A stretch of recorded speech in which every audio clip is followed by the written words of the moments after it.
Fala, gente rica, como é que vocês estão? Eu espero que muito bem. Sejam muito bem-vindos ao canal. Doido, foi eu terminar o vídeo de ontem, né, falando sobre a renúncia de Mansur, da Azevedo e Travassos Infraestrutura. Caíram mais dois fatos relevantes, né, e precisamos trazer novas atualizações.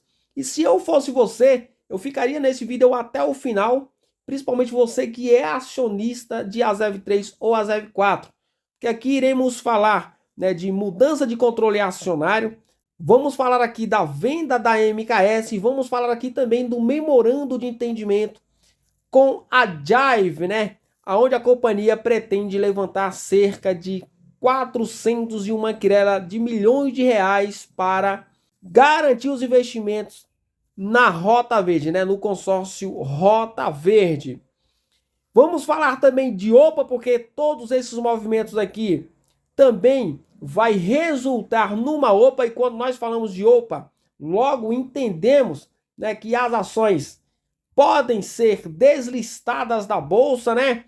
Ou seja, adeus a ZEV 3 e a ZEV 4, doido. Será, né, se as ações deixarão de ser negociadas? Vamos entender direitinho. Vamos entender também o que é OPA, né? Quais os tipos de OPA, qual a OPA que a Azevedo e Travassos fará, né? Através do fundo Nemesis. Vamos entender os prazos, vamos entender também as vantagens, desvantagens de aderir ou não essa OPA que virá pela frente aí. Mas antes de tudo, eu queria pedir para você que ainda não é inscrito no canal, se inscreva no canal, ative o sininho das notificações para ficar por dentro dos assuntos. Deixa aquele like, faz aquele comentário top line para dar aquele incentivo para o canal e interagir com a galera. Lembrando que o conteúdo deste vídeo não sugere recomendação de investimentos e trata-se apenas de um conteúdo para te deixar informado. E sem mais converseiro, bora atualizar Azevedo e Travassos, doido. Será que as Azevzinhas sairão da B3, doido? Vamos entender. Bom, para começar, vamos a este fato relevante aqui, aonde, né, o fundo Nemesis, né, ou Nemesis, não sei como que pronuncia direito o nome deste fundo aqui. A questão é que esse fundo ele adquiriu 100% da participação do fundo Camaçari, né, que tinha a REAG como controlador, né, ou ainda tem a REAG como controlador. Eles detinham na Azevedo e Travassos 40,15% de participação, que somavam aí, né, pouco mais de 149 milhões de ações preferenciais e pouco mais de 88 milhões e meio de ações ordinárias. Uma bagatela de mais de 94 milhões de reais. 39 centavos por ações ON e 40 centavos por cada ação PN, tá?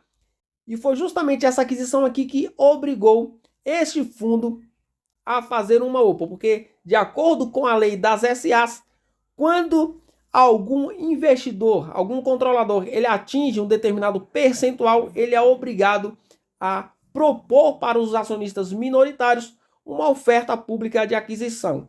Ele precisa fazer o seguinte: doido, agora eu atingi uma participação X, eu quero comprar as ações de todo mundo, quem topa vender para mim. Na prática, resumindo, é basicamente isso daqui, tá? E você precisa prestar bastante atenção, você que é acionista de Azev 3 e Azev 4, a esse trecho aqui, porque ele tem tudo a ver com a OPA, tá? Quem aderir à OPA precisa entender que o pagamento será feito nesses mesmos moldes aqui. O preço de aquisição será pago pela compradora ao vendedor em 10 parcelas anuais, ou seja, será em 10 anos, doido. Sendo a primeira devida em 23 de setembro de 26, que corresponde ao primeiro aniversário a contar desta data. Outra informação importantíssima que você que é acionista precisa prestar bastante atenção é essa daqui. Como que será pago isso daqui? A gente já sabe o prazo, que será em 10 anos, mas como que será feito o pagamento? O total agregado de distribuições efetivamente desembolsadas pela companhia no período de um ano imediatamente anterior à data de cálculo do ano X, a título de dividendos e juros sobre capital próprio. Ou seja, quem aderir à OPA, na prática, estará trocando as ações da empresa por um título de longo prazo, tá? Para receber aí anualmente durante um período de 10 anos. Então aqui você já começa a entender se vale a pena ou não entrar na OPA, né? Ou se a melhor saída é você já vender as suas ações agora. Mas calma, Dudu, vamos entender primeiro qual que é o tipo de OPA que a companhia vai fazer, tá? Você perderá suas ações se você não aderir à OPA, você ficará sem liquidez, não conseguirá mais vender as ações, e se você não aderir, ninguém vai forçar você a vender. Logo, suas ações vão ficar presas lá. Calma que vamos entender tudo direitinho.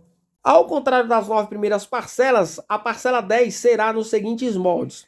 A parcela referente ao 10º aniversário da data de fechamento da transação corresponderá ao saldo remanescente do preço de aquisição devidamente corrigido pelo IPCA desde a data de fechamento da transação, devendo ser paga integralmente pela compradora ao vendedor, independentemente do valor bruto de dividendos distribuídos e ou juros sobre capital próprio no ano anterior e da quantidade de ações ordinárias e ou ações preferenciais que à época sejam efetivamente detidas pela companhia. Ou seja, as 9 primeiras parcelas será com base em dividendos e JCPs e a última parcela será corrigida pelo IPCA, tá?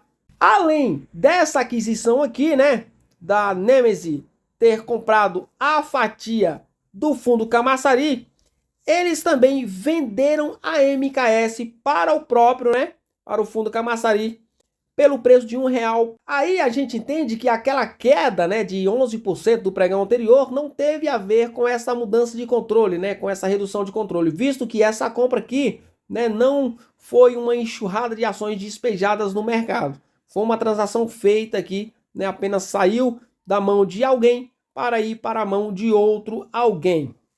Agora vamos entender como que será feito essa OPA, tá? Qual é o tipo de OPA e quais os impactos que os acionistas minoritários poderão ter, quais as vantagens e desvantagens de aderir ou não a essa OPA. E aqui eles falam, né, que mediante a conclusão, nesta data da transação, a compradora passou a deter 54,38% do capital social da companhia, sendo pouco mais de 117 milhões de ações ordinárias, né, que representaram aí mais de 58% do total de ações, e também mais de 205 milhões de ações preferenciais, representando mais de 52% do total dessas ações, tá? E em decorrência da transação, nos termos do artigo que eles citam a lei das SAs, né, a compradora deverá apresentar pedido de registro de oferta pública de aquisição de ações, né, que é a OPA, dirigida a todos os acionistas da companhia por preço correspondente ao mínimo de 80%. E aqui a gente entende a questão do tag along, né? Nem a preferencial e nem a ação ordinária da Azevedo e Travassos conta com tag along de 100%. Então aqui a gente já entende que o tag along é apenas de 80%, ou seja, com base na cotação das ações de hoje, né, a gente vê aí que o preço da OPA será fixado aí em pelo menos R$ 31,32. Está falando de ação ordinária e de ação preferencial. Aqui a gente já entende que neste momento não compensaria você aderir à OPA. Seria mais vantajoso você já vender as ações ali por 42 centavos com base na cotação atual. Agora vamos entender como é que vai funcionar essa OPA, qual é o tipo de OPA, né, que será feito aqui na Azevedo e Travassos Infraestrutura. Existem vários tipos de OPA, né? Depende muito aí do desejo do controlador, né? Se é uma OPA para fechar capital ou se é uma OPA para apenas aumentar participação, né? Ou se é uma OPA apenas para proteger os minoritários. No caso de uma OPA para fechamento de capital, o próprio nome já diz, né? A OPA será feita para cancelar as ações da companhia no mercado de capitais. As ações deixarão de ser negociadas, né? Já os demais tipos de OPA, não necessariamente as ações deixarão de ser negociadas. Neste caso aqui da Azevedo e Travassos, para alívio dos acionistas que desejam manter posição na companhia, que acreditam, né, no modelo de negócio da companhia agora, que é uma empresa, uma concessionária, né? Trata-se de uma OPA para proteção dos acionistas minoritários, né? E o que isso quer dizer? Isso quer dizer, né, que mesmo, né, boa parte dos acionistas aderindo, né, votando favorável, as ações não deixarão de ser negociadas na bolsa, né? Aqui a gente vê que O Nemesis, o fundo Nemesis, ele agora tem uma participação próximo de 60%. Só aqui já nos mostra que pode reduzir bastante a liquidez das ações. Então, assim, a OPA acontecerá, tá? Porque é obrigatório. Só que tem um primeiro problema que é o tag along. É o preço das ações. Você receberá apenas ali pelo menos 80% da cotação atual das ações. Como a empresa tem 80% de tag along, dificilmente ele vai oferecer, né, um preço mais alto. E eu não acredito que eles oferecerão, né, um preço acima para convencer os investidores minoritários a aderirem à OPA, tá? Eu penso da seguinte forma: se eles estão querendo o controle da companhia, quanto menor a cotação, melhor para eles, tá? Então o que pode acontecer aqui é, pelo menos a grande maioria dos minoritários não aderirem à OPA, porque ninguém vai querer vender as ações a 31 centavos, tá? Então aqui só para vocês entenderem, será de pelo menos 80% a precificação das ações e as ações não deixarão de ser negociadas na B3, porque trata-se apenas de uma OPA para proteção dos minoritários. Ah, doido, então quer dizer que eu não preciso me preocupar. Se você acredita na companhia, não. Porém, aqueles que decidirem aderir à OPA, o pagamento será nos mesmos moldes lá da compra da fatia do fundo Camaçari, tá? Será em 10 anos, ou seja, você estará trocando as suas ações por um título de longo prazo aí na prática, né? Então essa também é uma outra desvantagem. O preço das ações e também o prazo de pagamento. Logo, não seria vantajoso você aderir à OPA, né? Seria melhor você que quer sair da ação já vender ela antes da OPA. E quem deveria não aderir à OPA? Aqueles investidores que acreditam na empresa. Aqueles que acreditam que no longo prazo a empresa estará pagando bons dividendos aí, visto que ela fez essa aquisição aqui projetando o pagamento em dividendos, tá? Então, se o Camaçari resolveu vender, é porque ele também acredita que a empresa terá a capacidade de pagar nesses moldes aqui. Então, o pagamento, né, das ações para os acionistas minoritários que aderirem à OPA será nesses mesmos moldes, tá? Quais os riscos que os acionistas que decidirem aderir à OPA correm, né? Eles correm o risco de ver daqui a 2, 3, 4 anos, 10 anos, as ações se valorizando bastante aí, eles, né, se arrependerem de ter vendido na OPA a 31 centavos, né?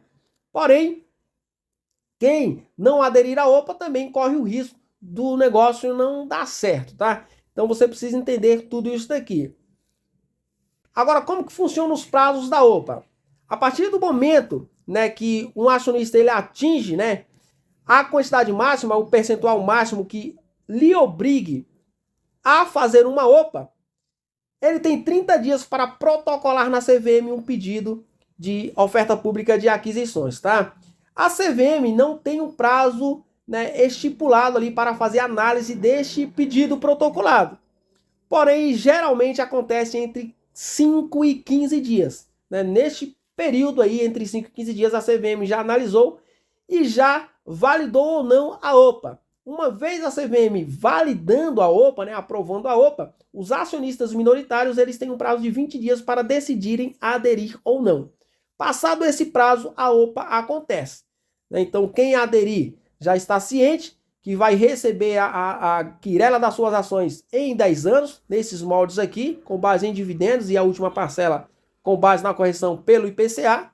Né? E quem não aderir já sabe que continuará posicionado, as ações continuarão sendo negociadas. O risco para quem não aderir, né, quem quiser continuar nas ações, é as ações perderem liquidez por conta, né, da adesão de muitos, né? Porque sempre existem aqueles que aderem sim à OPA, tá? Então esses são os riscos aqui.